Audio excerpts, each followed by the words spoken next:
He thought inviting his homeless ex-wife to his $1 million wedding would be the cruelest joke of all. He wanted 300 wealthy guests to watch her stumble through the door in rags.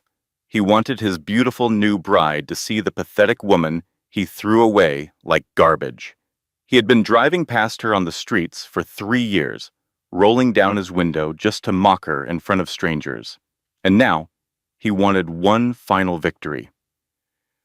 But when a sleek black car pulled up to the Grand View estate that evening, and an elegant woman in an emerald green dress stepped out, every conversation in the room stopped dead. 300 people turned to stare. His bride went pale. And Jonathan Peterson, the man who thought he had already won, felt his entire world begin to crack beneath his feet. Because the broken woman he expected to see was gone, and the woman who walked through those doors was about to destroy everything he had built with nothing but the truth. What she did next left 300 guests in tears, ended a wedding, and ruined a millionaire's reputation in under 10 minutes.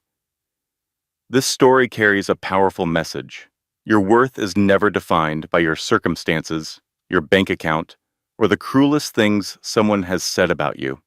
It is defined by who you choose to be when the world gives you every reason to give up. Elena lost everything except the one thing no one could take from her, her dignity. And that turned out to be more powerful than all of his millions combined. If this story touched your heart, please hit that like button and leave us a comment telling us where you are watching from today. Share this video with someone who needs to hear this message right now. And if you have not already, subscribe to our channel and turn on the notification bell so you never miss a story like this one. Your support means more than you know. He thought it would be the ultimate humiliation, inviting his homeless ex-wife to his $1 million wedding, knowing she would show up in rags, desperate and broken. He wanted 300 wealthy guests to see her begging for scraps at his table. He wanted his beautiful new bride to see the pathetic woman he had left behind. He wanted everyone to witness his final victory over the woman who once believed in him when nobody else did. But when a sleek black car pulled up to the Grand View estate that evening, and an elegant woman in an emerald green dress stepped out, the entire mansion went silent. The same woman he had been mocking on the streets for 3 years walked through those golden doors like royalty. Heads turned, whispers spread like wildfire through the crowd, and Jonathan Peterson's face went completely white because the homeless woman he expected to see was nowhere to be found. And what happened next would destroy his perfect wedding, shatter his reputation, and change both of their lives forever. Hello everyone, welcome to our story. Before we continue, please do not forget to like this video and subscribe to our channel. Also, tell us in the comments where you are watching from today. Are you in London, maybe Los Angeles, Toronto, or somewhere else entirely? We would love to hear from you. Now, let us go back to where it all began. Jonathan Peterson had not always been rich. 10 years ago, he was struggling just like everyone else in this world, working long hours at a small accounting firm in downtown Chicago and barely making enough money to pay his rent on time. He drove a beat-up car that broke down every other week. He ate cheap noodles for dinner most nights. He wore the same 3 suits to work, rotating them so nobody would notice. Back then, he had met Elena Morrison at a community center where she volunteered teaching children how to read. She had kind eyes that lit up like Christmas lights whenever she talked about helping others. And when she smiled, it made the whole room feel warmer, like someone had just opened the curtains on a sunny morning. They fell in love the way people do in movies, slowly at first, then all at once. Jonathan would wait for her outside the community center every evening, holding a single flower he had picked from the park across the street. Elena would laugh and tell him he was being ridiculous. But she always took the flower and pressed it into a book she kept by her bed. They got married in a beautiful but simple ceremony at a small church on Maple Street, with just their closest friends and family there to celebrate. Elena wore a dress she had found at a second-hand shop and altered herself. Jonathan wore a borrowed suit that was slightly too big in the shoulders. They could not afford a big wedding or an expensive honeymoon or fancy decorations. But none of that mattered. They were happy just being together. They were two people who had found something real in a world full of pretend, and that felt like more than enough. Elena was Jonathan's biggest supporter from the very beginning. She believed in him the way you believe in the sunrise. Completely, without question, without hesitation. When he came home exhausted after a terrible day at work, ready to quit everything and give up on his dreams of starting his own financial consulting business, she would sit beside him on their worn-out couch, take his hand, and say the words that kept him going. "Do not give up, Jonathan. I believe in you. You are going to do amazing things someday. I know it in my bones."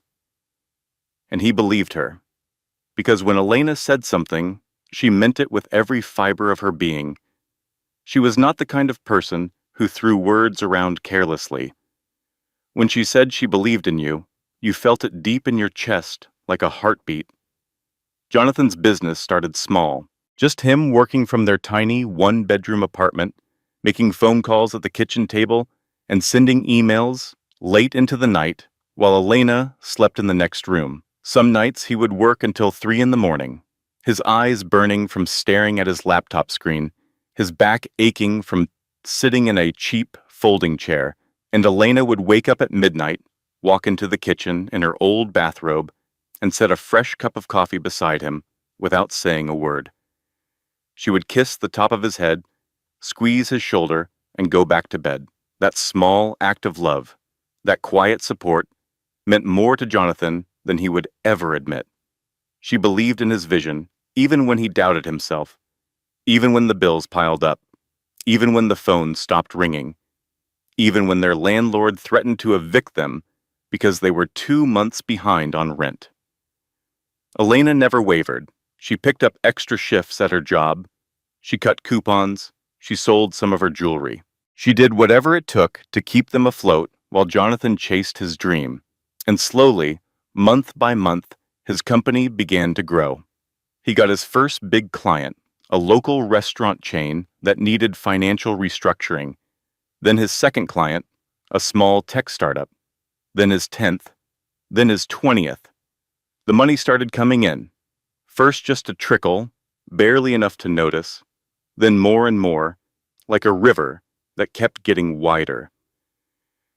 Jonathan went from taking the bus to work to buying his first car, from their small apartment to a bigger house in a nicer neighborhood, from worrying about bills every single night to having more money in his bank account than he had ever dreamed possible. In 5 years, Peterson Financial Group had become one of the most successful consulting firms in the Midwest. Jonathan Peterson was officially a millionaire. But as Jonathan's bank account grew bigger and bigger, something inside him started to change. Something ugly and dark and cold that neither of them saw coming. Something that would destroy everything they had built together and leave Elena with nothing but heartbreak and empty hands. The changes started small. So small that Elena almost did not notice them at first. Jonathan started coming home later and later, always saying he had important meetings or business dinners with clients who could not meet during the day. He stopped asking Elena about her work at the community center. When she told him stories about the children she taught, about little Marcus, who had finally learned to read his first full sentence, or about tiny Sophie, who had written her first poem, Jonathan would barely look up from his phone. When Elena cooked his favorite meals and set the table nicely with candles and fresh flowers, he would eat quickly and leave the table, saying he had work to do in his office. The dinners that used to last hours, filled with laughter and conversation and plans for the future, now lasted 15 minutes at most. "Jonathan," Elena would say softly, trying to keep the hurt out of her voice, "can we spend some time together this weekend? Just you and me, like we used to? Maybe we could go to that little Italian place on 5th Street. Remember how we used to split a plate of pasta and talk until they closed the restaurant?" "I am busy, Elena," he would reply without even looking at her. "I have meetings, important people to see, big deals to close. You would not understand." But Elena did understand. She understood perfectly well what was happening. She understood that the man she had married, the man she had supported and believed in and sacrificed for, was disappearing. And in his place was someone she barely recognized. Someone cold, someone distant, someone who looked at her like she was a piece of furniture that had come with the old apartment and no longer matched the new decor. The truth was that Jonathan had started living in a different world. A world of expensive restaurants and private clubs and people who measured each other by the size of their bank accounts and the brand names on their clothes. He had started spending time with people who looked down on anyone who was not wealthy, who laughed at people who still took the bus, who considered kindness a weakness and generosity a waste of money. And slowly, without even realizing it, Jonathan had started seeing the world through their eyes. He had started seeing Elena through their eyes. And through those eyes, she was not enough. She was not polished enough, not sophisticated enough, not wealthy enough, not impressive enough. She was just Elena. Kind, generous, hard-working Elena, who still volunteered at the community center on weekends, and who still got excited about a child learning to read. And to the new Jonathan, that was embarrassing. Then one evening, everything fell apart completely. Jonathan came home early for once, but he was not carrying flowers or takeout from their favorite restaurant. He was carrying divorce papers, a thick stack of legal documents in a brown envelope. He did not even sit down. He just placed the papers on the kitchen table where Elena was sitting, drinking tea and waiting for him like she did every evening, like she had done every evening for the past 8 years.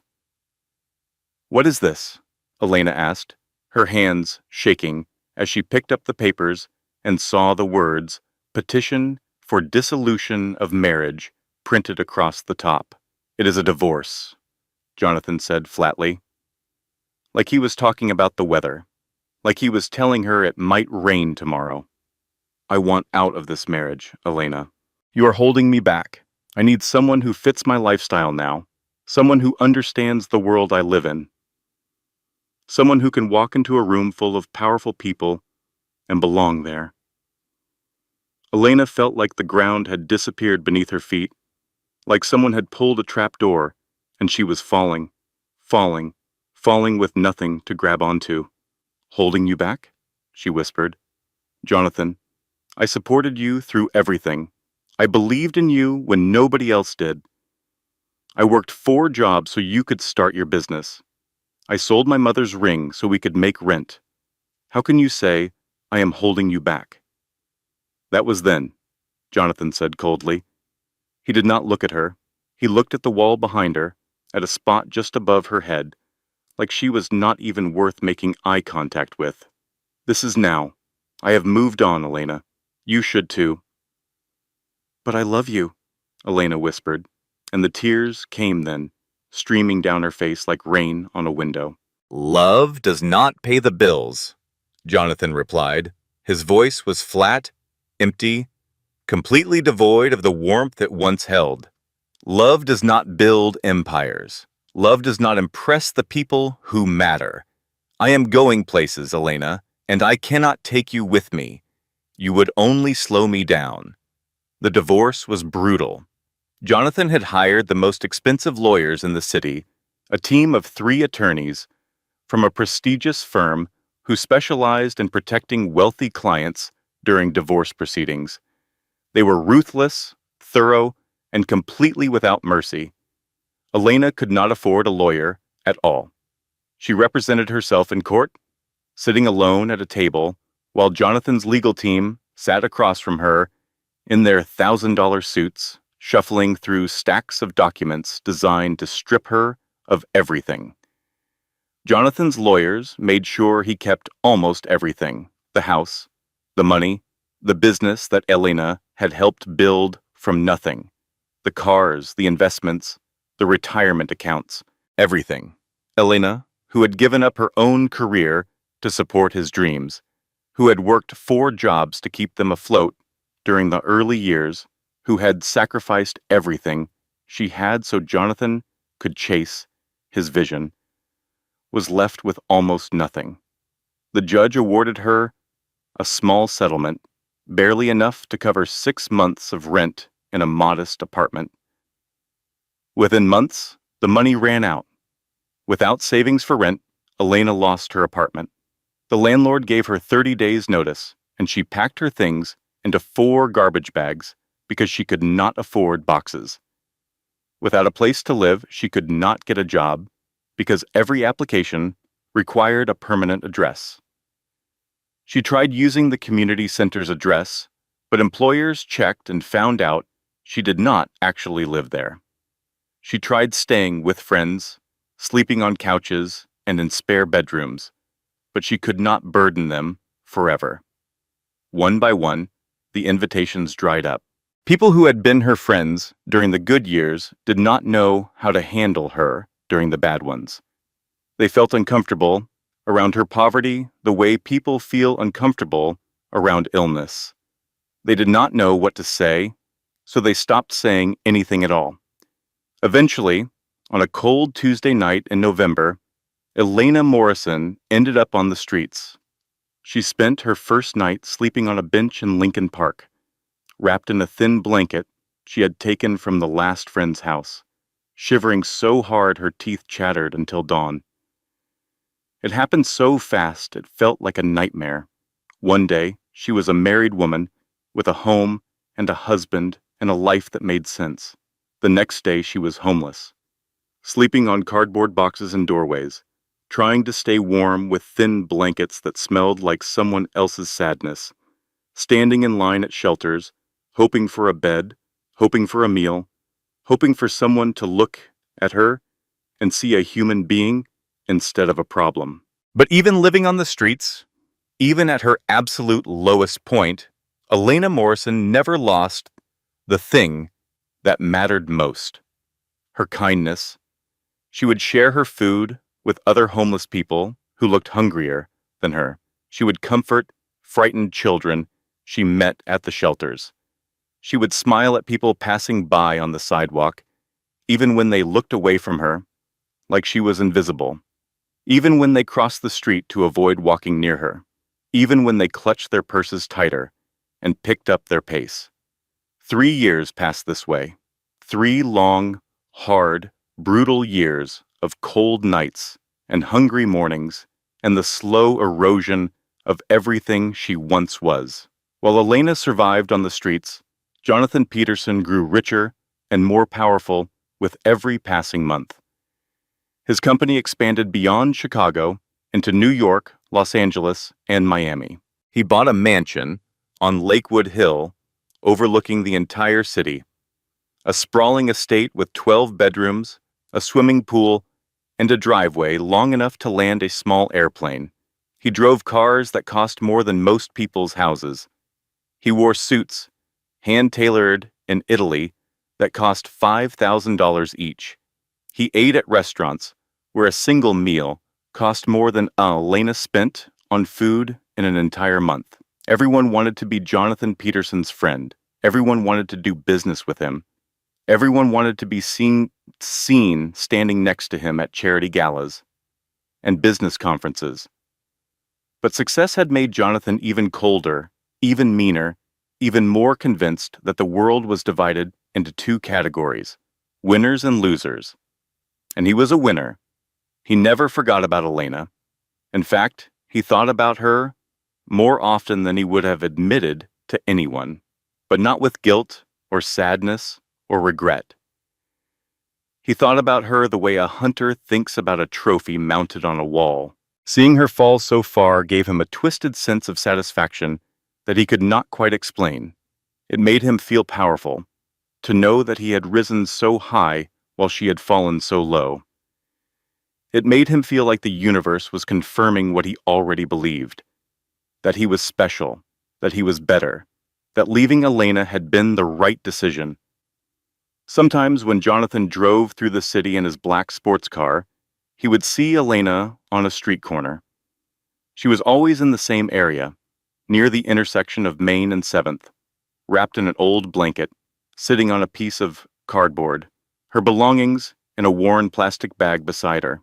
And instead of feeling ashamed or sorry for what he had done to her, instead of feeling even a flicker of the love they once shared, Jonathan would slow down his car, roll down his window, and call out to her, always loud enough for other people to hear, always with an audience.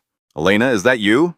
he would shout, his voice dripping with fake concern, his sunglasses pushed up on his head so she could see the amusement in his eyes. "Oh my goodness, you are still living out here? That is so sad. You really should try harder to get your life together. But I guess some people are just not meant for success, right?" People on the sidewalk would stop and stare. Some would whisper to each other. A few would pull out their phones, wondering if they were witnessing something they should record. Elena would stand there quietly, keeping her face still, refusing to give Jonathan the satisfaction of seeing her cry. She had learned that trick in her first year on the streets, how to keep the pain inside, how to build a wall between what she felt and what she showed. This happened many times over the 3 years, at least once a month, sometimes more. Each time, Jonathan felt more powerful. Each time, he pushed a little harder, said something a little crueler, stayed a little longer, to make sure his words landed. "You know, Elena," he said during one particularly cruel visit, leaning out of his car window, while 3 women on the sidewalk watched with wide eyes. "I saw a documentary about homeless people last night. Very depressing stuff. And I thought of you. I said to myself, that is exactly what Elena's life looks like now. Is it not funny how things work out? I followed my dreams and became a millionaire. And you followed your heart and became, well, this." He gestured at her blanket, her cardboard, her plastic bag of belongings. Then he laughed and drove away, the engine of his $200,000 car roaring as it disappeared down the street. Elena watched him go.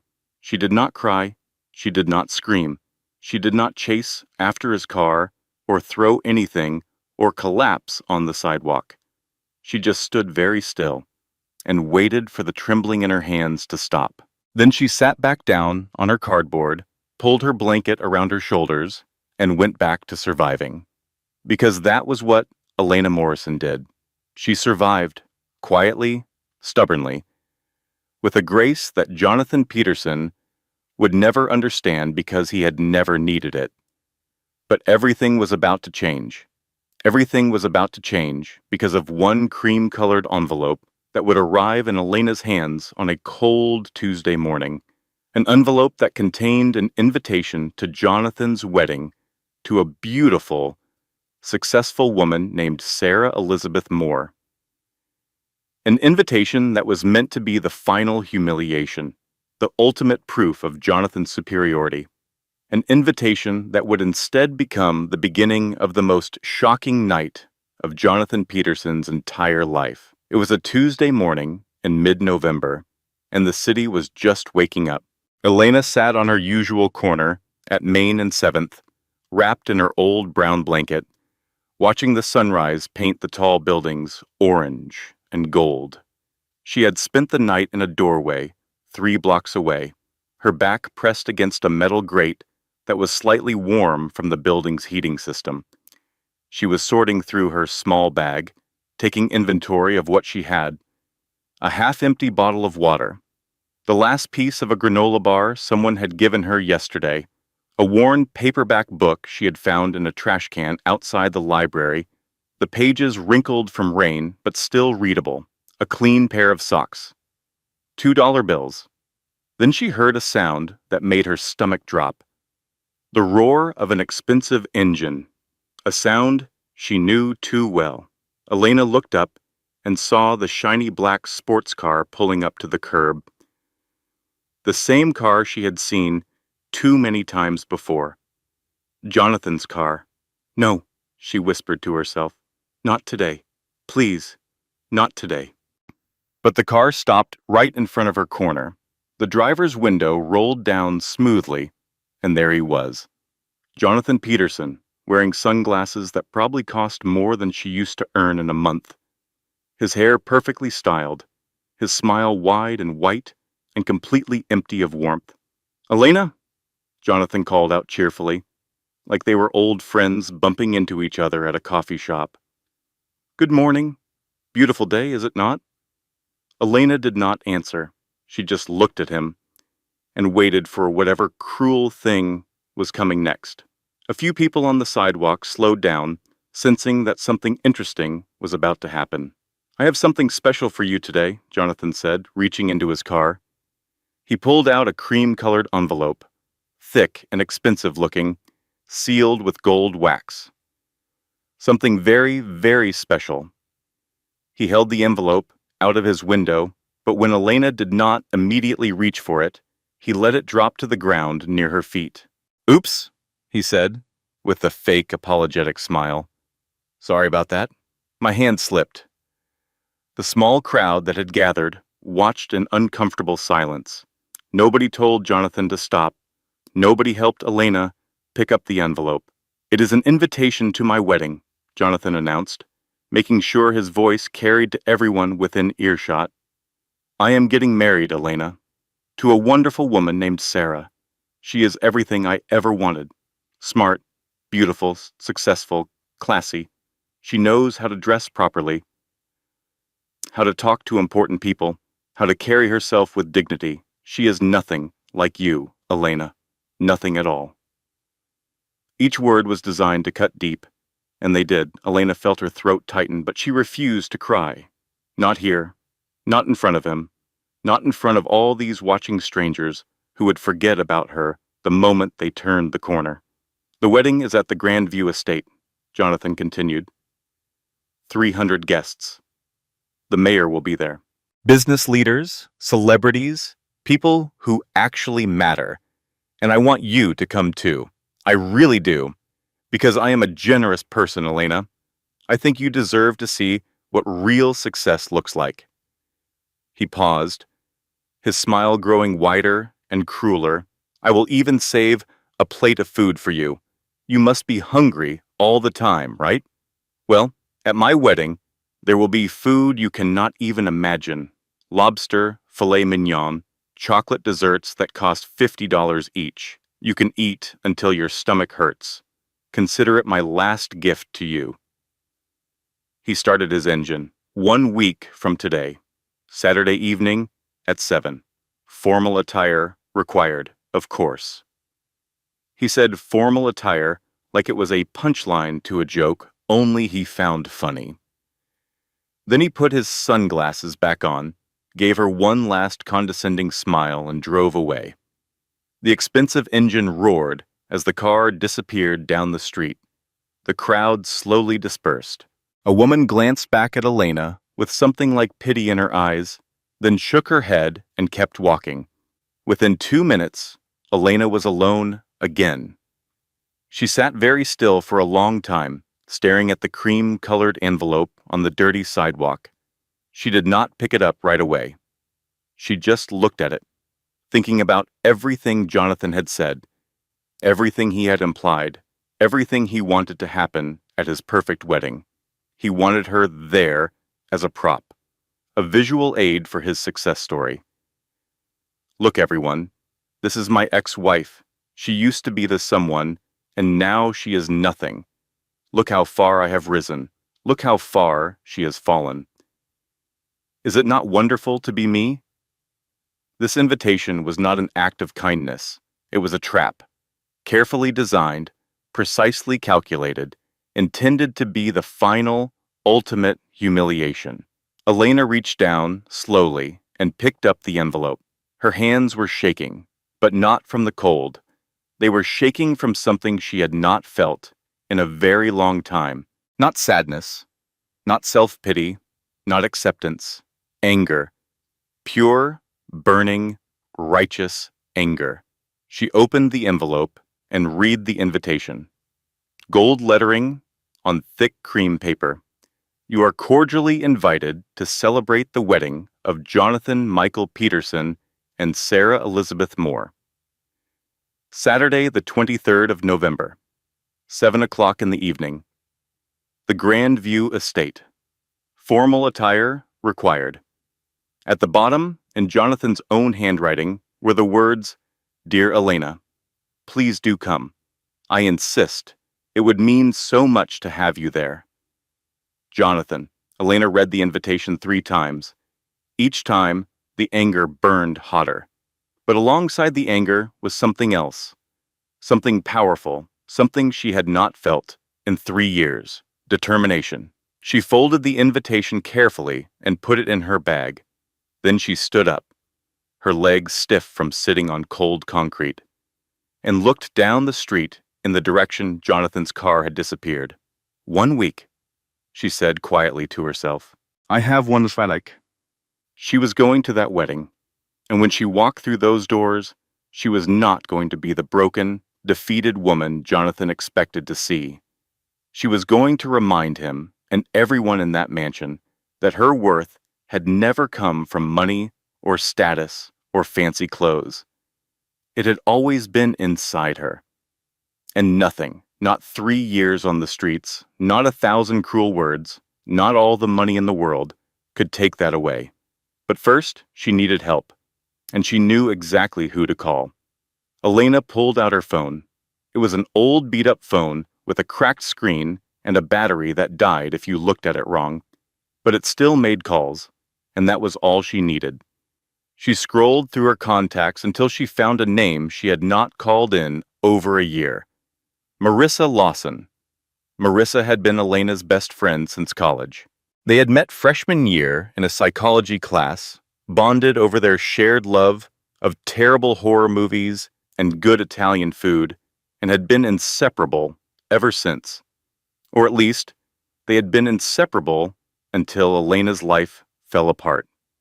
Marissa was a stylist and fashion consultant who had built a successful business working with wealthy clients all over Chicago. She dressed executives for board meetings, styled socialites for charity galas, and helped regular people look their best for the most important moments of their lives. She was talented, kind, sharp as a razor, and one of the few people who had tried desperately to stay in touch with Elena after the divorce. But Elena had been too ashamed to keep answering Marissa's calls, too embarrassed to let her best friend see how far she had fallen. Every time Marissa called, Elena would stare at the phone and let it ring, telling herself that Marissa was better off without her, that she would only drag Marissa down, that it was better to disappear than to be a burden. Eventually, after months of unanswered calls and unreturned messages, Marissa had stopped reaching out, and Elena had convinced herself it was better that way. Now, standing on a cold street corner, with an invitation to her ex-husband's wedding in her bag, Elena stared at Marissa's name on her cracked phone screen and felt fear mixing with her determination. What if Marissa did not answer? What if she had changed her number? What if she answered but did not want to help? What if she was angry about Elena disappearing? What if she said no? Only one way to find out, Elena whispered. She pressed the call button. It rang once, twice, 3 times, 4 times. Elena's finger hovered over the end call button. She was about to hang up when she heard a voice. Hello? It was Marissa. Her voice sounded a little different than Elena remembered. Maybe a little tired, maybe a little older, but it was unmistakably her. Elena's throat tightened. For a long moment, She could not speak. "Hello?" Marissa said again. "Is anyone there?" "Marissa." Elena's voice came out as barely a whisper. "It is me. It is Elena." Silence. A long, heavy silence, filled with 3 years of distance and unanswered phone calls, and all the things they should have said to each other, but never did. Then Marissa's voice cracked wide open. "Elena? Oh my God. Is it really you? Is it really truly you? I have been so worried. I tried calling you so many times. Your number stopped working, and I did not know where you were, and I thought maybe something terrible had happened, and I could not find you anywhere, and I almost filed a missing persons report, but I did not know if that would make things worse, and—" "I am sorry," Elena interrupted softly, her voice thick with tears she was trying not to shed. "I am so sorry I disappeared. I was ashamed, Marissa. I was so ashamed of what my life had become.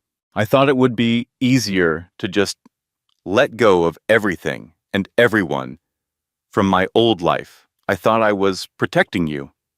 "Protecting me? Elena, where are you right now? Are you safe? Are you okay?" Elena looked around at the street corner, at her old blanket, at the cardboard she sat on, at the pigeons pecking at crumbs near her feet, at the people walking past without seeing her. "I am not okay, Marissa. I have not been okay for a long time, but I need your help. I need your help with something really important, something that cannot wait." "Anything," Marissa said immediately, without a single moment of hesitation. "Tell me what you need, and I will help. Where can we meet?" "There is a coffee shop on Main Street, the one with the blue awning, next to the flower shop." "Do you know it?" "I know it. Can you be there in 1 hour?" Elena looked down at herself. Her faded clothes, her tangled hair, her shoes with the soles coming loose.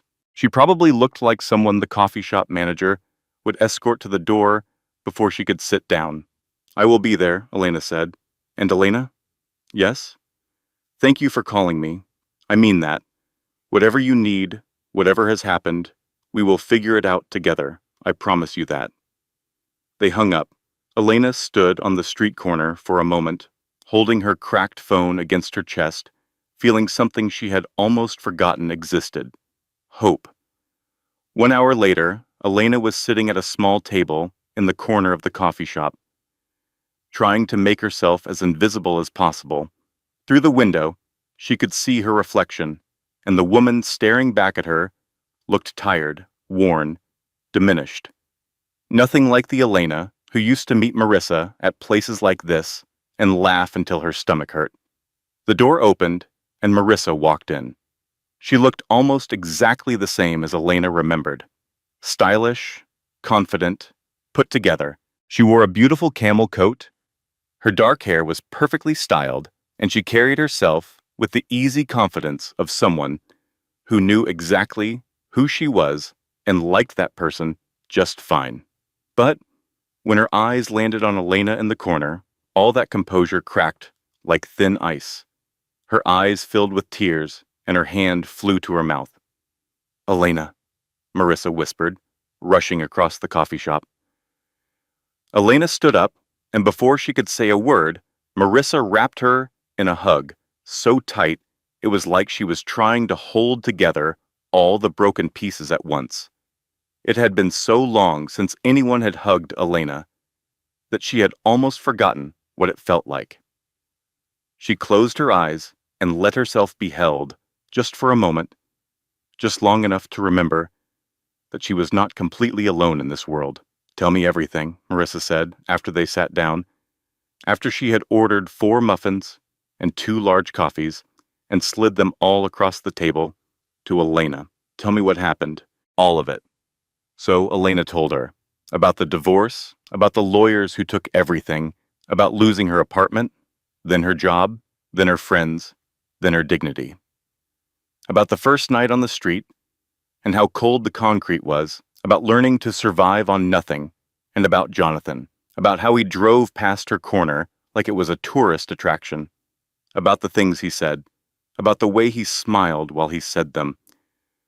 Marissa's face grew harder with every word, her jaw tightening, her hands gripping her coffee cup until her knuckles turned white. Then Elena reached into her bag and pulled out the cream-colored invitation. She slid it across the table, without a word. Marissa read it. Her eyebrows climbed higher and higher with each line. "He invited you to his wedding," she said, her voice dangerously quiet. "That man actually had the nerve to invite you to his wedding. As what? Entertainment?" "As proof," Elena said. "Proof that he won and I lost. He wants me to show up in rags so his 300 rich guests can see the pathetic homeless woman he left behind and congratulate him on his upgrade." That is the most disgusting thing I have ever heard in my life. "I am going, Marissa." Marissa blinked. "You are what?" "I am going to that wedding, but I am not going as the broken woman he expects to see.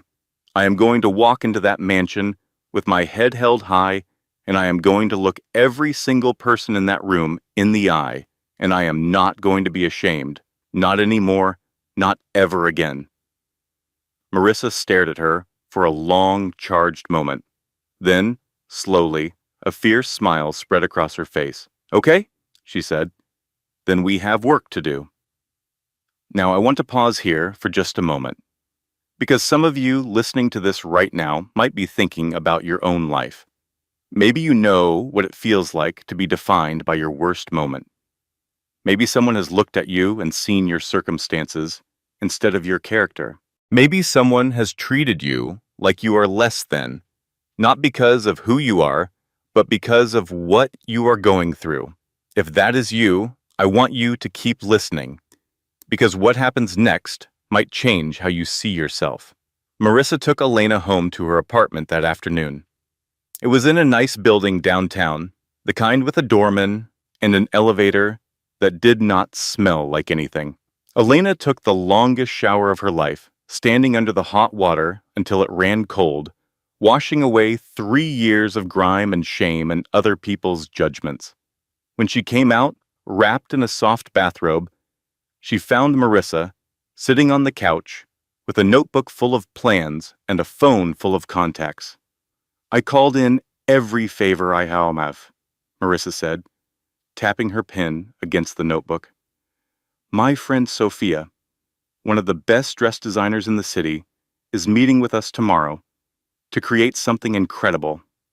My hairstylist Marco has cleared his Friday afternoon, and my makeup artist friend Lisa heard the whole story and volunteered to help for free because, and I quote, she wants to be part of the moment that awful man gets what he deserves." "Marissa, this is going to cost a fortune," Elena protested. "I cannot let you spend your money on me. You are not letting me do anything. I am choosing to do this. This is not charity, Elena. This is war, and I intend to win." The week passed in a blur of fittings and practice and preparation. Sophia created a dress that made Elena gasp when she first saw it. Deep emerald green, floor length, with a subtle shimmer that caught the light like water. It was elegant without being flashy, sophisticated without being cold. The kind of dress that made people stop and stare, not because it was expensive, but because the woman wearing it looked like she belonged in it. Marco spent 2 hours on Elena's hair, cutting away the damage and styling what remained into soft, elegant waves that framed her face like a painting. He stood back when he was finished and said, "My God, this woman has been hiding under there this whole time."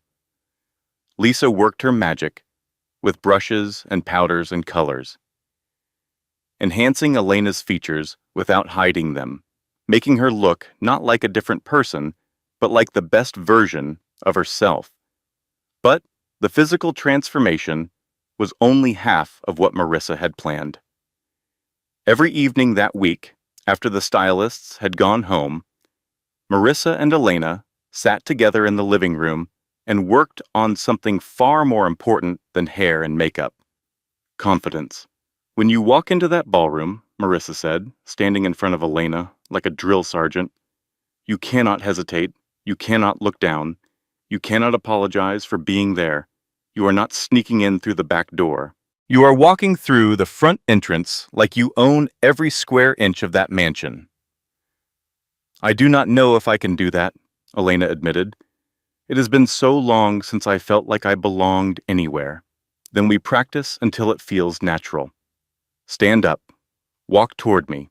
Head high, shoulders back, eyes forward. Like you know something nobody else knows. Like you have a secret, and the secret is that you are worth more than every person in that room combined. Elena practiced walking. She practiced speaking clearly and confidently. She practiced making eye contact without flinching. She practiced standing in a room and taking up space without apologizing for it. By Friday evening, something had changed. It was not just the dress or the hair or the makeup. It was something deeper, something internal, something that had been buried under 3 years of cold sidewalks and cruel words, but had never actually died. Elena looked in the mirror and saw a woman she recognized. Not the old Elena, the one who existed before the divorce. Someone new. Someone who had been through fire and come out the other side, not unscathed, but unbroken. You look incredible, Marissa said from the doorway on Saturday evening, her eyes shining with pride.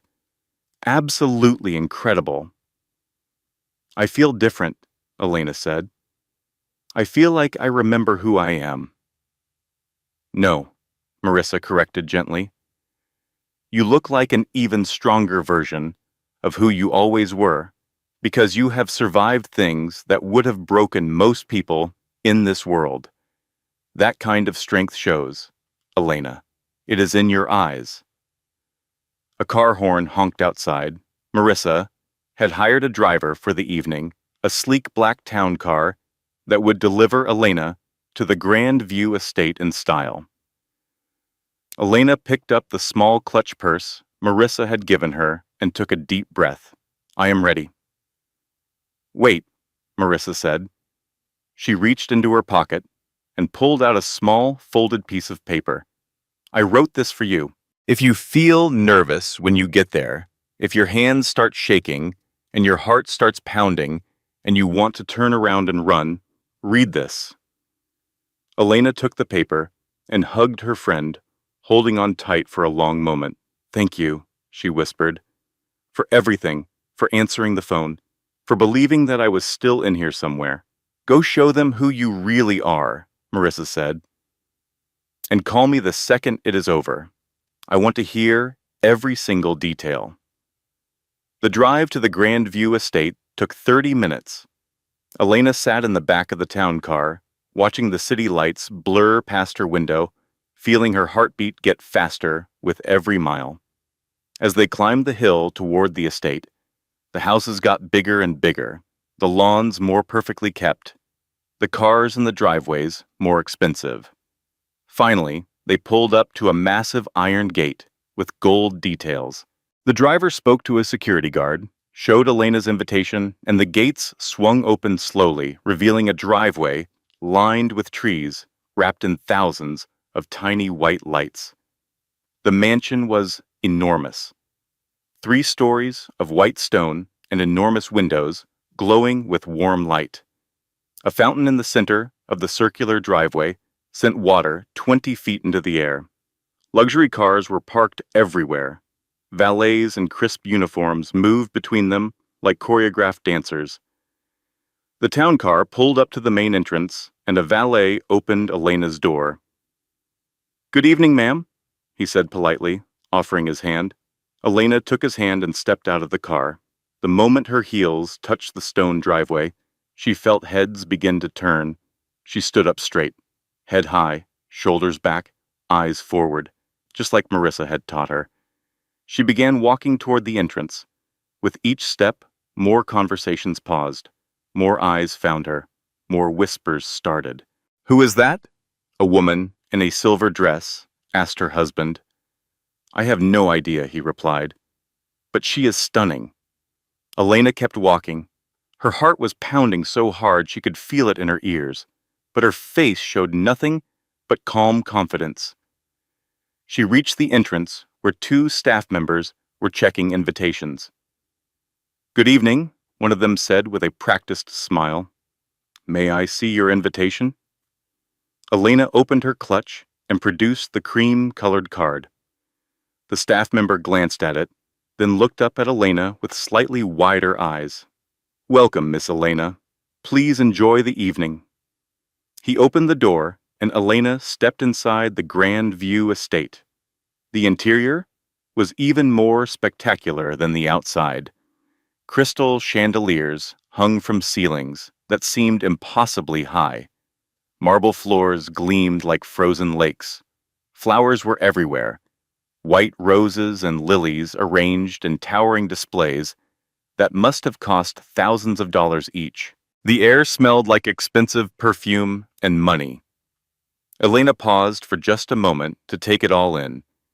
Then she remembered the piece of paper Marissa had given her. She pulled it out of her clutch and unfolded it carefully. In Marissa's handwriting, it read, "You belong anywhere you choose to stand. You are not less than anyone in that room. You are enough exactly as you are. Now go in there and remind them of that. You got this. Elena." Elena folded the paper, put it back in her purse, lifted her chin, and walked into the main ballroom. The effect was immediate and electric. Conversations stopped mid-sentence. Champagne glasses froze halfway to lips. 300 of the wealthiest, most powerful people in Chicago turned to stare at the woman who had just appeared in the doorway. She stood there, framed by the light from the hallway behind her, the emerald green dress catching the glow of 100 chandeliers. Her hair fell in soft waves around her shoulders. Her eyes were clear and steady and completely unafraid. A woman near the entrance actually dropped her champagne glass. It shattered on the marble floor, but nobody looked at the broken glass. Everyone was looking at Elena. She began to walk. Slowly, deliberately, every step measured and confident. The crowd parted before her, like water before the bow of a ship. "Who is she?" someone whispered. "I have never seen her before," another voice said. "She must be someone important," a man murmured to his wife. Elena kept her face serene as she moved through the crowd, but inside, her heart was a drumbeat. She could feel the curiosity, the admiration, the speculation. It was the opposite of everything she had experienced for 3 years. On the streets, people looked through her. Here, they could not look away. Then she heard a voice from the front of the ballroom that made every muscle in her body tense. "Good evening, everyone. Thank you all so much for coming to celebrate this special night." Jonathan Peterson stood at the altar, microphone in hand, wearing an expensive black tuxedo. His hair was perfect. His smile was enormous. Beside him stood Sarah Elizabeth Moore in a stunning white wedding gown, holding his arm and beaming at the crowd. "Sarah and I wanted to share this moment with the people who matter most in our lives," Jonathan continued, scanning the crowd with the satisfied expression of a man who believed he had everything figured out. Then his eyes found Elena. His voice stopped. His smile collapsed. His face went from confident to confused to terrified in the space of about 3 seconds. The microphone in his hand began to tremble. "Jonathan?" Sarah said beside him, looking concerned. "Are you okay? What is wrong?" But Jonathan could not answer. He was staring at Elena like he was seeing a ghost, like reality had just malfunctioned and the laws of the universe no longer applied. Around the ballroom, people began to follow Jonathan's frozen gaze. One by one, 300 heads turned toward the woman in the emerald green dress. And then the whispers started. "Is that who I think it is? It cannot be. Oh my God, that is Elena Morrison. That is Jonathan's ex-wife. But I thought she was homeless. I thought she was living on the streets. Look at her. She looks like a queen." Elena stood in the center of the ballroom, surrounded by 300 staring faces, and felt something break free inside her chest, something that had been locked away for 3 years behind walls of shame and silence and survival. She looked directly at Jonathan. Their eyes met across the room, and then she spoke. "Hello, Jonathan," she said.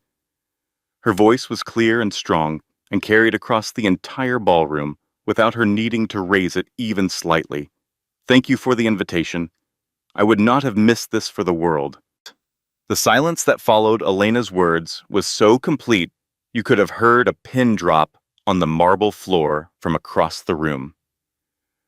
300 people stood frozen, champagne forgotten, conversations abandoned, every eye fixed on the woman in the emerald green dress and the man at the altar whose face had turned the color of old paper. Jonathan's mouth opened and closed several times before any sound came out. He looked like a fish that had been pulled out of the water and did not understand why it suddenly could not breathe. "Elena," he finally stammered, what are you, how did I clean up so well?" Elena asked calmly. "Is that what you are trying to ask?" A ripple of uncomfortable movement went through the crowd. People were beginning to understand that whatever was happening here was not part of the planned program for the evening. Sarah tugged on Jonathan's arm, her perfect smile faltering. "Jonathan, who is this woman? Why is she talking to you like she knows you?" Before Jonathan could answer, an older man near the front of the crowd spoke up. His voice was loud and carried clearly through the silent room. "That is Elena Morrison, Jonathan's ex-wife." The gasps that followed were loud enough to echo off the ballroom's vaulted ceiling. "His ex-wife?" Sarah's voice rose with each word. "Jonathan, you invited your ex-wife to our wedding? Why would you do that?" "I can explain," Jonathan said quickly, his eyes darting between Elena and Sarah like a trapped animal looking for an escape route. "It was just, I was being generous. I thought she might want a nice meal and—" "He invited me as a joke," Elena said. Her voice was not loud.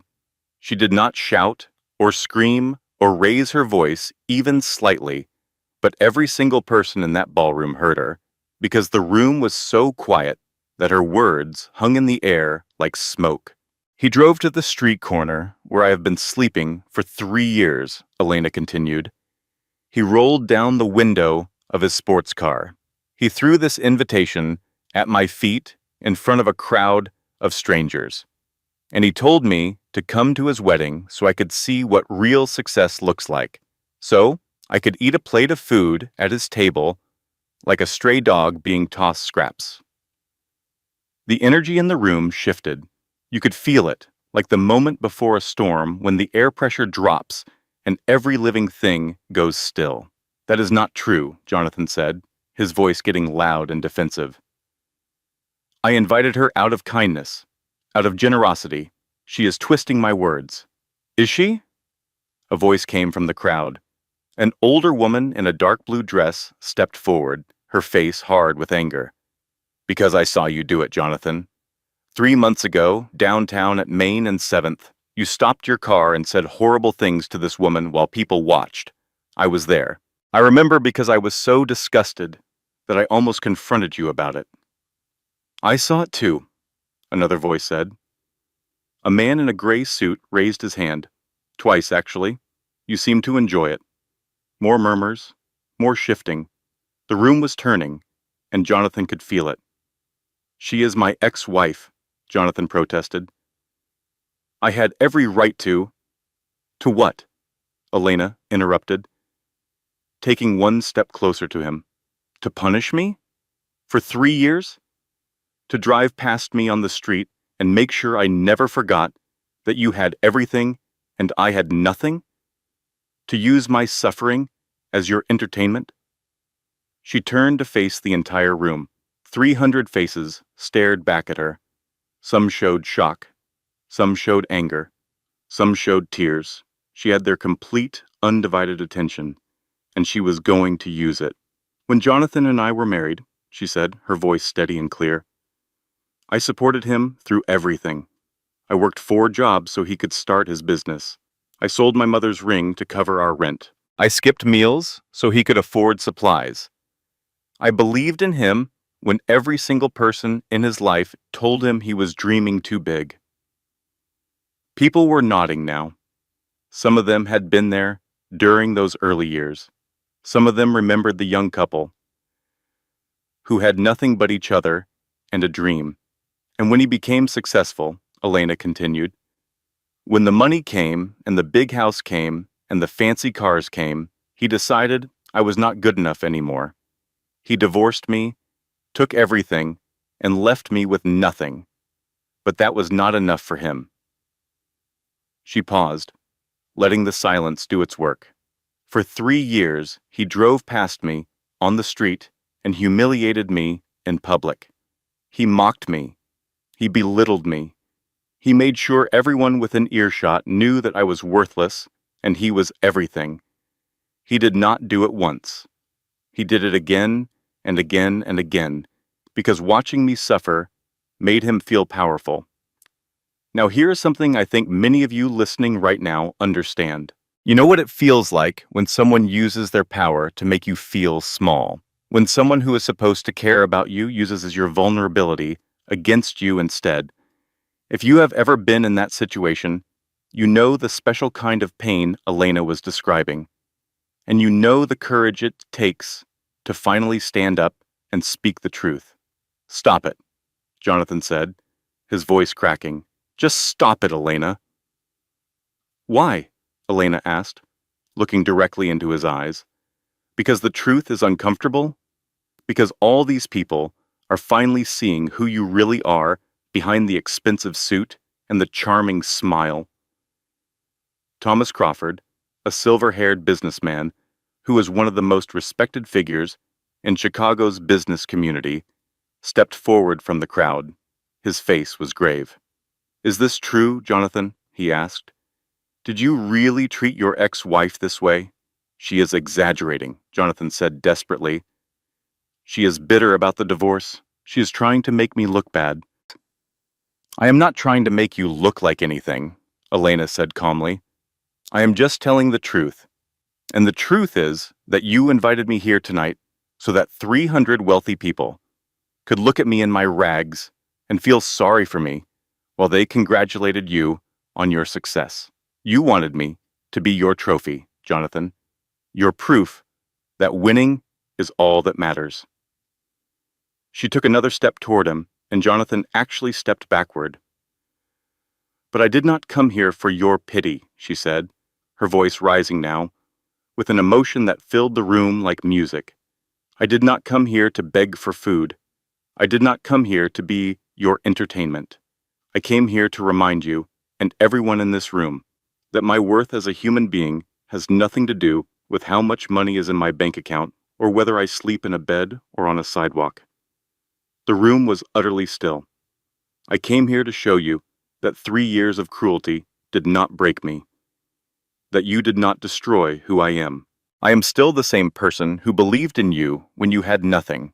I am still the same person who worked day and night to help you build your dream. The only difference between then and now is that I do not have a home, but I still have my dignity. I still have my kindness. I still have my worth. And those are things you can never take from me.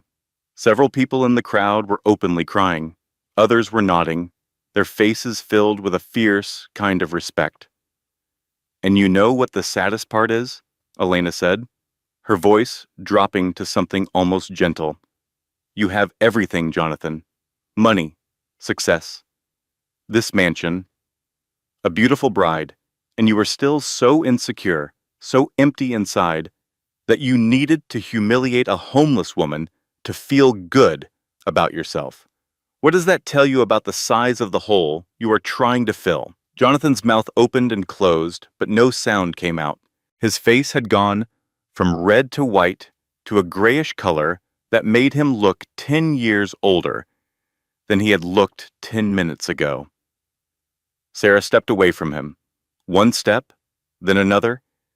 She was looking at her fiancé like she was seeing him clearly for the first time, like she had been looking at a beautiful painting and someone had just turned on the lights and revealed it was a forgery. "Is what she is saying true?" Sarah asked quietly. "Did you really treat her like that? Did you really drive past her on the street and mock her?" "Sarah, listen to me," Jonathan said, reaching for her arm. She pulled away. "Did you?" Sarah demanded. Her voice was hard now, hard and sharp, like glass breaking. Jonathan looked around the room for help, but he found none. Every face was looking at him with a mixture of disappointment, disgust, and something worse than either: pity. "I was just," Jonathan started weakly. "She was homeless, and I was successful. And I thought—" "You thought you were better than her?" Sarah finished.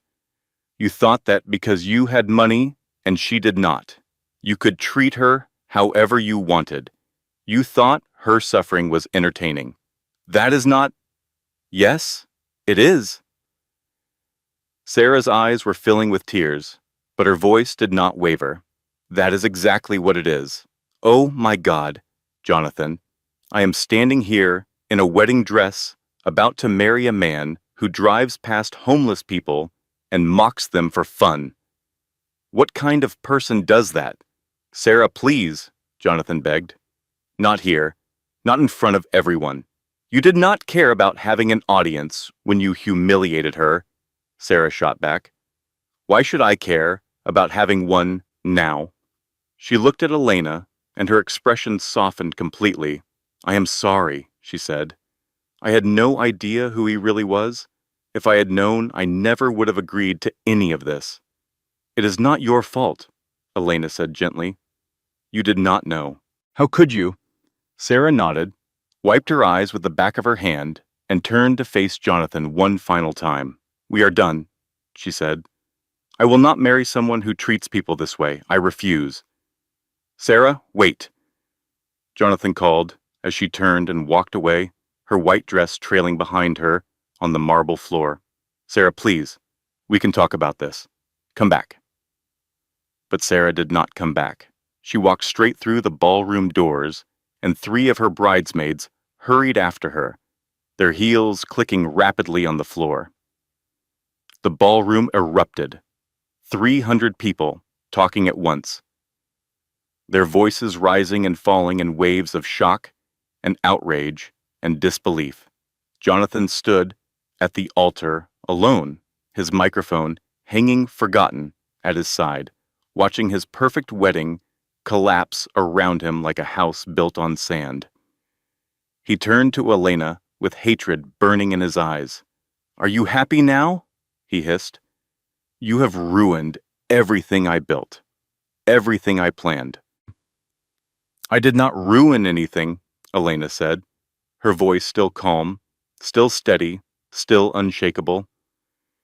"I told the truth. You ruined everything yourself, Jonathan. You just did not realize it until tonight." Thomas Crawford stepped forward again, his expression serious enough to make several nearby guests take a step back. "Jonathan, I think you need to consider what has happened here tonight," Thomas said. "And I think you should know that after what I have witnessed, I am not comfortable continuing our business relationship. I do not associate with people who treat other human beings the way you have treated your ex-wife." "What?" Jonathan's eyes went wide. "Thomas, you cannot be serious. We have been partners for 5 years. And in 5 minutes tonight, I have learned more about your character than I learned in all 5 of those years." Other voices joined in. A woman in a red dress who owned a chain of retail stores. A man with silver cufflinks who ran a private equity firm. A couple who controlled one of the largest real estate portfolios in the Midwest. "I am out too. This is unacceptable. We should have seen this sooner. I do not want my name associated with someone who treats people this way, because if this is how he treats a woman who sacrificed everything for him, how will he treat us if things go wrong. One by one, then in groups, the guests began moving toward the exits. The wedding that was supposed to be the crowning achievement of Jonathan Peterson's life was emptying out like a theater at the end of a bad movie. People shook their heads as they walked past Jonathan. Some could not even look at him. Others looked at him too long, with expressions that made him flinch. Jonathan stood at the altar, surrounded by flowers and candles and empty chairs, watching his reputation, his relationships, and his carefully constructed image disintegrate in real time. Elena watched it all unfold with a strange mixture of emotions. She did not feel joy. She had not come here to destroy Jonathan's wedding, or end his engagement, or drive away his business partners. She had come here to stand up straight and speak the truth and refuse to be ashamed anymore. But the truth, once spoken, has a way of doing its own work. And the truth about Jonathan Peterson was doing plenty of work tonight. She turned to leave. Elena, wait. She turned back to see Thomas Crawford approaching her, followed by a small group of people. Miss Morrison, Thomas said respectfully, I do not know if you remember me. We met several years ago at a literacy fundraiser. You were organizing the entire event. I remember, Elena said, surprised that he remembered her. I was impressed by your work then, Thomas said. And I am even more impressed by what I have witnessed tonight. What happened to you, losing everything, ending up on the streets, that could happen to anyone. A bad divorce, bad luck, one wrong turn. But how you have carried yourself through it, how you have maintained your humanity and grace despite everything, that is extraordinary. A woman in a blue dress stepped forward. I run a nonprofit that helps people experiencing homelessness rebuild their lives, she said. Job training, housing assistance, career counseling. I would love to talk to you about joining our team. Your first-hand experience would be invaluable, and honestly, we need someone with your heart. I have connections to housing programs, another man added. I can help you find a place to live. I own a staffing agency, a woman said. When you are ready, I can help you find work. Elena looked at all these people, these strangers who, 20 minutes ago, might have walked past her on the street without a second glance and felt tears forming in her eyes for the first time that evening. But these were not tears of sadness or shame or pain. These were tears of something she had almost forgotten the name of. Hope. Why? She asked softly. Why are you all being so kind to me? Thomas smiled warmly. Because you reminded us of something important tonight, Miss Morrison. You reminded us that success is not measured by the size of your bank account or the address on your mailbox. It is measured by how you treat people, and you showed more grace and dignity in 10 minutes than some of us have shown in 10 years. Elena walked out of the Grandview estate surrounded by people who saw her, not the blanket, not the cardboard, not the worn shoes or the street corner. They saw her.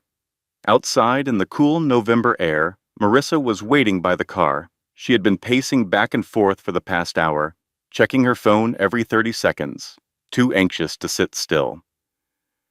When she saw Elena emerging from the mansion's front doors, with a group of well-dressed people clustered around her, all talking at once, Marissa's mouth fell open. Elena excused herself from the group, promised to meet with each of them in the coming days, and walked to Marissa's car. What happened in there? Marissa demanded, her eyes wide as dinner plates. I have been losing my mind out here. And why are all those people following you? Did something happen? Did he see you? What did he do? What did you say? Tell me everything right now, or I am going to explode.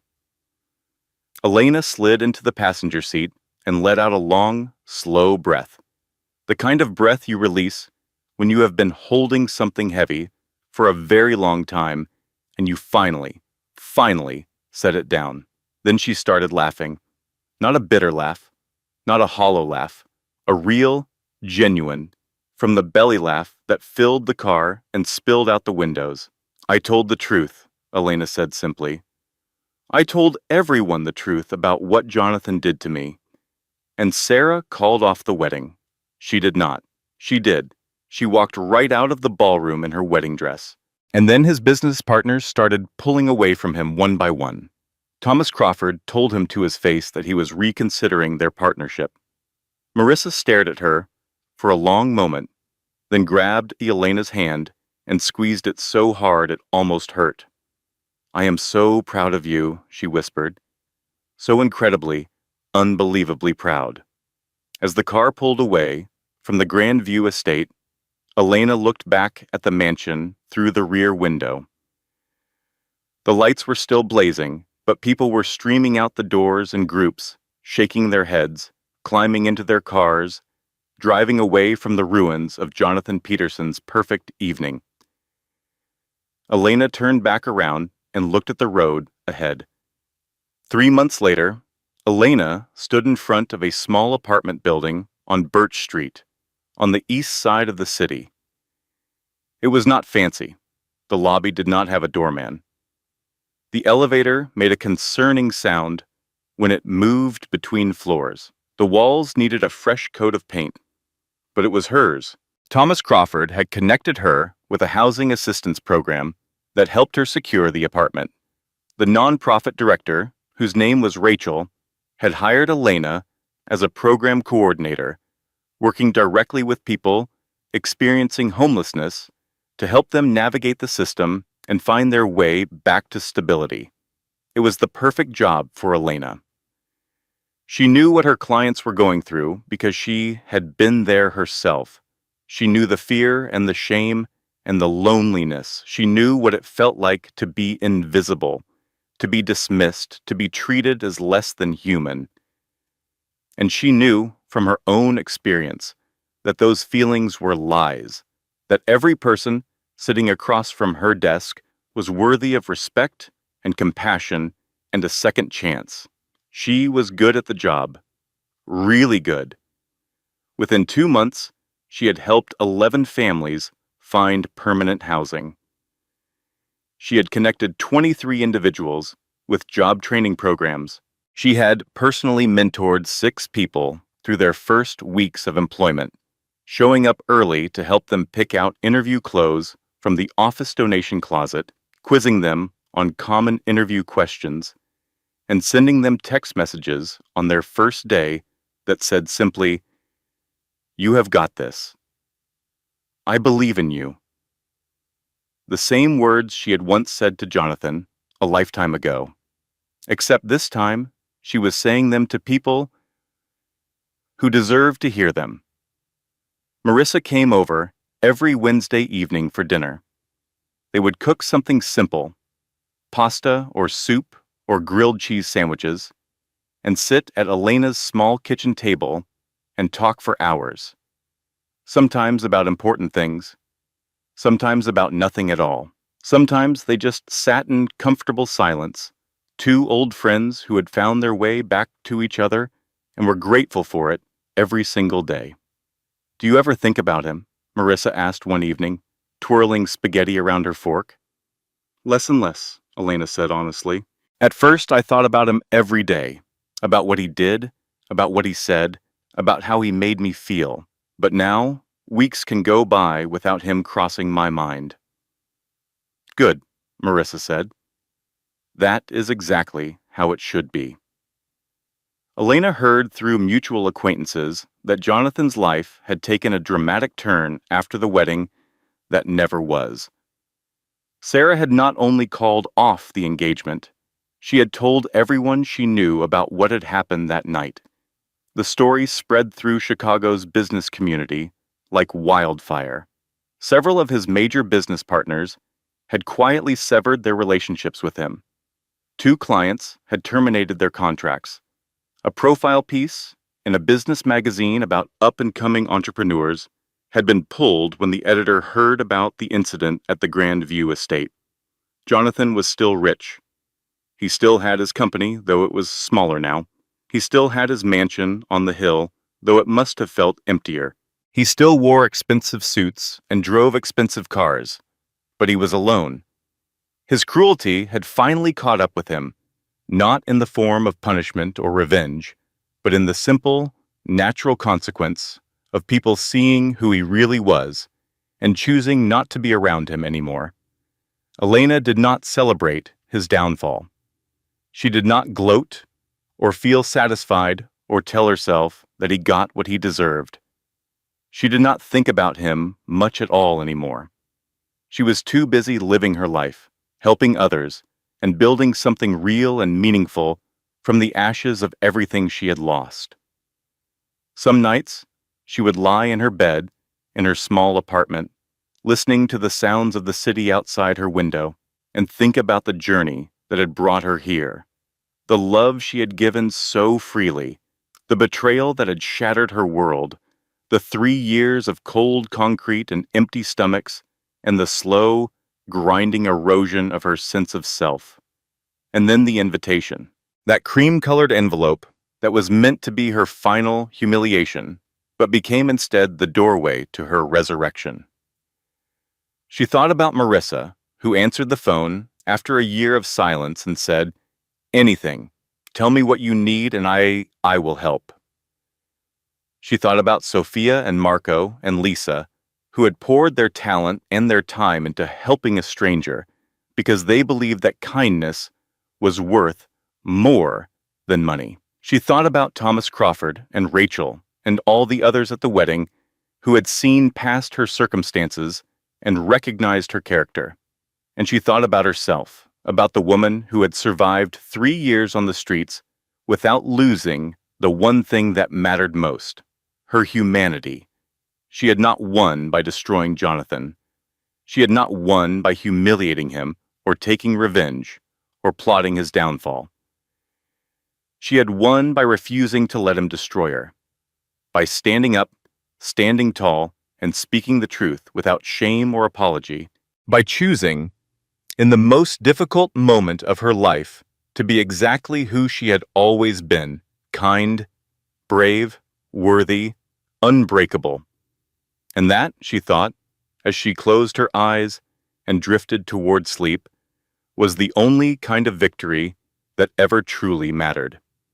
Now, before we end this story, I want to speak directly to you. Yes, you, the person listening to this right now. Maybe you know what it feels like to be counted out. Maybe someone has looked at your circumstances and decided they know your whole story. Maybe someone in your life, a partner, a family member, a boss, a stranger, has tried to make you feel small.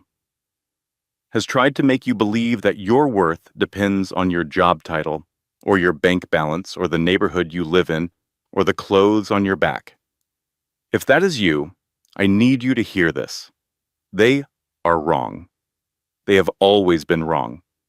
And deep down, in the part of yourself that still believes in who you really are, you know they are wrong. Your circumstances do not define you. Your bank account does not define you. Other people's opinions of you do not define you. You define you. The way you treat people when nobody is watching defines you. The way you get up after being knocked down defines you. The kindness you choose to show even when the world has not been kind to you, that is what defines you. Elena could have stayed in her corner that Saturday night.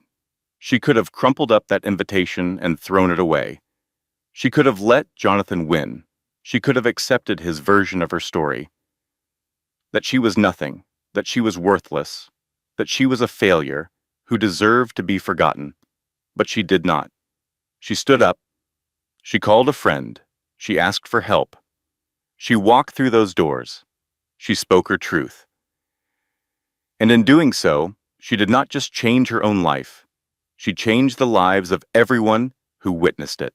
So, wherever you are right now, whatever you are going through, whatever someone has tried to make you believe about yourself, remember this. You are not what happened to you. You are not your worst day. You are not the labels other people put on you. You are enough, exactly as you are.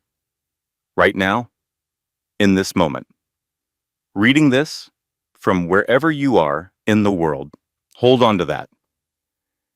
It is the truest thing I know. Thank you so much for listening to this story today. If Elena's journey touched your heart, please give this video a thumbs up and share it with someone who needs to hear this message. We want to hear from you in the comments. What did you think of Elena's transformation? Have you ever faced someone who tried to make you feel worthless? What would you have done in her situation? And where are you watching from? Tell us your city or your country. We love hearing from you. If you have not already, please subscribe to our channel and hit that notification bell so you never miss a story.